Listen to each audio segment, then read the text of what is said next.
Agora, Arnaldo, sobre o Abel, 4 anos de Abel, queria ouvir você. Ganha de todo mundo. Ontem a gente estava lá no G4 Band Esportes, e aí o nosso Caio Capato, repórter, fez uma entrada ao vivo, atrás dele estava a estátua do Galhardo, que é mais ou menos o que ele foi, o que o Abel Palmeiras. Daqui a pouco vai ter uma estátua do Abel lá, porque ele é a figura mais importante do Palmeiras desses últimos anos aí. Sim, e acho que tem uma questão, né, que é no Brasil talvez ela só seja comparável. Eu vi aquela lista de técnicos lá, fiquei abismado, que nem a Mili, fiquei lembrando de um por um ali, ou alguns nomes que saltavam. Comparável é só o Vojvoda no Fortaleza, né? Nesse período, né? O Fortaleza também teve, é o único clube brasileiro que teve um técnico nesse período, né? Chegou um pouquinho depois do Abel, mas é impressionante. E também, aí, só o asterisco do Vojvoda, continuando, recusando várias propostas de clubes com maior poder econômico, maior visibilidade, né, para continuar o trabalho no Fortaleza. Aí, Tironi, acho que essas situações desses técnicos, que são exemplos raros, como disse a Mili, elas se colocam à prova, e o Abel sempre fala nisso, por isso que eu estou tocando no ponto, quando o técnico em questão não ganha, né? Porque o técnico só vai ficando se ele vai ganhando, né? E talvez é possível que aconteça 2024 seja o ano menos fértil da era Abel, certo? Se o Palmeiras não ganhar o Brasileiro, e pode ser o tri, seria espetacular, é, e, o, e o Paulista for o único título da temporada, será a temporada mais rala da era Abel. Vendo alguns concorrentes ganharem corpo, né? Sendo eliminado das Copas pelos dois dos principais concorrentes, Flamengo e Botafogo, vê o Atlético chegando firme de novo nas duas, né? Então tem essa situação num ano que o Palmeiras investiu bastante e que pode não ser um ano glorioso. Mas aí você vê o tamanho da figura quando você tem a convicção de que, mesmo neste cenário, o prestígio não dele seguirá inabalado. Né? É uma situação de fato rara. Nesse ano ainda tem o contexto eleitoral, a Leila, que acho que desde que entrou, teve o Abel como técnico, então comandante do futebol, enquanto ela comanda o clube com a mão firme, o comandante do time é o mesmo sujeito com que ela tem uma sintonia muito grande. Vai ter eleição e tudo mais. Se você não, se você projeta, como a Mili estava falando, a extensão do contrato do Abel e não a saída do Abel em caso de um fracasso. Só cito isso porque o Abel e o Palmeiras estão numa semana delicada em 2024. A atuação do Palmeiras contra o Fortaleza foi muito ruim. Ele viu o Botafogo vencer logo depois e ampliar a liderança. E o próximo jogo é contra um Corinthians revigorado e já com o pé fora da zona de rebaixamento, lá em Itaquera, né? De repente, esse jogo ficou mais à feição do Corinthians que do Palmeiras. O Palmeiras não, em tese, não pode empatar, ele tem que vencer o rival na casa dele. E tem uma pressão aí, porque a temporada pode estar vinculada a esse clássico para o Palmeiras. Né? A chance de continuar acompanhando o Botafogo. Fora Olha, isso, nessa semana tem a questão que vai começar a pular aqui, a colar, da punição, da prisão de integrantes da Mancha Alviverde, que é a principal organizada do Palmeiras. As coisas não estão desconectadas. É a principal torcida organizada do Palmeiras que não vai passar essa coisa, não vai ficar por isso mesmo. Vocês podem crer, e não pode, né? E não poderia ficar.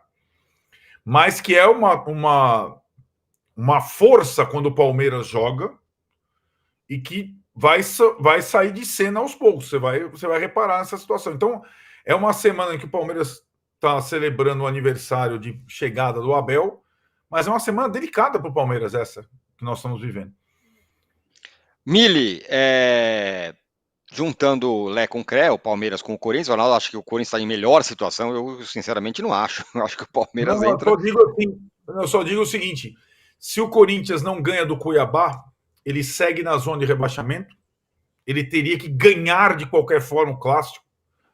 E se o Palmeiras ganha do Fortaleza, o Palmeiras poderia ir para Itaquera empatar. Virou um pouco esse cenário, virou um pouco do conforto do resultado. É como se o Corinthians jogasse por 2 resultados e o Palmeiras por um só na segunda-feira, né? A discussão é se joga por 2 resultados, né? O Corinthians não ganha, tá lá, sim, não ganha. Ganhou o último jogo, tá na. Tudo bem, um jogo muito difícil contra o Palmeiras, Mili, no fim de semana, na segunda-feira, mas imagina o Corinthians perder em casa, por exemplo, Sim. né? Volta tudo. E se perder. E aí, no meio disso tudo, o Sheik, ele mesmo, o Emerson Sheik, reclamou da comemoração do Memphis Depay, o Mili. Falou que o Memphis Depay fez o gol lá de pênalti contra o Cuiabá e ficou parado na hora da comemoração.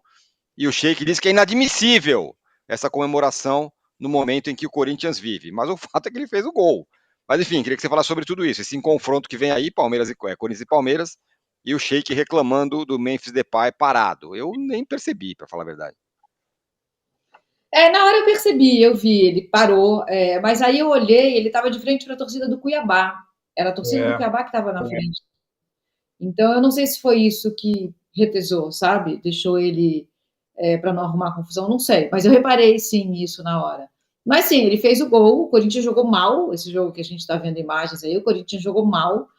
O jogo contra o Palmeiras é decisivo para todo mundo, é decisivo por motivos diferentes, mas é decisivo para todo mundo. O Corinthians, em casa do Palmeiras, não apenas tem uma grande chance de voltar para a zona de rebaixamento, a depender de outros resultados, como vai ficar desmoralizado para os jogos seguintes, e o jogo seguinte é no Barradão contra o Vitória. Não está fácil. Eu acho assim, eu entendo que o Arnaldo falou, tem um caráter outro, né, por causa desses resultados, a vitória do Corinthians e do empate do Palmeiras, mas eu não acho nada improvável o Palmeiras ganhar dentro da casa do Corinthians, colocar o Corinthians na zona de rebaixamento de novo, e aí muda tudo. O Palmeiras se anima, sai de lá muito fortalecido, e o Corinthians sai de cabeça baixa para ir para o Barradão enfrentar o Vitória, que briga com o Corinthians para não cair. Então, eu gostaria de ter visto o Corinthians jogar bem contra o Cuiabá. Teria sido um empate jogando muito bem, teria sido menos preocupante do que essa vitória jogando mal. O Corinthians jogou muito mal. E o Corinthians segue jogando muito mal. O Corinthians teve espasmos de algum bom jogo esse ano, mas foram espasmos. O Corinthians, gente, 20 rodadas na zona de rebaixamento. 20 rodadas. A gente jogou 31, 32, ficou 20 rodadas na zona de rebaixamento. Isso sim é inadmissível. Não o cara fazer o gol e aí olhar para uma torcida que não é a dele e ficar parado. O Arnaldo, ainda sobre o Palmeiras, vamos que aconteça esse cenário trágico, modo de dizer, para o Palmeiras. Ele não vai campeão brasileiro, vai ter sido eliminado da Libertadores, da Copa do Brasil, e vai ficar lá com o Campeonato Paulista que ele ganhou no começo do ano. Mesmo assim, como a gente disse, não é um negócio para abalar as estruturas, e se tem alguém que acho que não sai chamuscado nessa, é justamente o Abel, né, que vai estar completando 4 anos. A torcida não vai reclamar do Abel, vai reclamar da Leila, do Anderson Barros, do Veiga, sei lá de quem, mas do Abel não, ele sai ileso disso. Eu acho que ele fica no final da fila das reclamações, da cornetagem, mas não seria um ano bom do Palmeiras se o Palmeiras não for campeão brasileiro, né? Pelo que o Palmeiras investiu e tudo mais. E aí, Tironi, acho que em relação ao Palmeiras tem um pouco da convicção que, além do Flamengo, existem outros adversários fortes no futebol brasileiro hoje, o Botafogo, sobretudo. E tem uma situação que a gente viu num ano o Hendrick, no outro o Estevão. E no meio do ano que vem, o Estevão vai embora. E aí não tem, porque não teria como ter, né, um terceiro do mesmo nível o ano que vem. E o Palmeiras, eu acho que tem, né, na sua política de investimentos, com o aval do Abel, um certo limite. O Palmeiras foi aquele clube já com o Abel e tudo mais, que não quis o Hulk, certo? Lembra? Sim. Né? Porque o Hulk não tinha o perfil. Aliás, que personagem o Hulk, hein, cara? Vou te contar, hein? Continuou jogando pra caramba. Porque não tinha o perfil de jogador do Palmeiras, com nome, desse Palmeiras atual, né? Com grife e tudo mais. Então, eu acho que se o Palmeiras ficar sem o tri, que seria espetacular, ele pode ter algum abalo.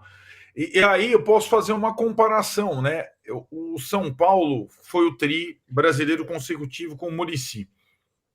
O último campeonato, o tri, contra o Grêmio, aquela arrancada de descontar a vantagem, foi mais ou menos como o Palmeiras fez com o Botafogo o ano passado. Eram 11 pontos de diferença, o São Paulo descontou 11 com o Grêmio. Mas era um pouco do fim da era Muricy, né? Daí teve a Libertadores seguinte, ele perdeu e o São Paulo resolveu trocar. Não vejo essa perspectiva para o Abel no Palmeiras de hoje. Mas o São Paulo e o Muricy tinham uma solidez, né, que pareciam inabaláveis, né?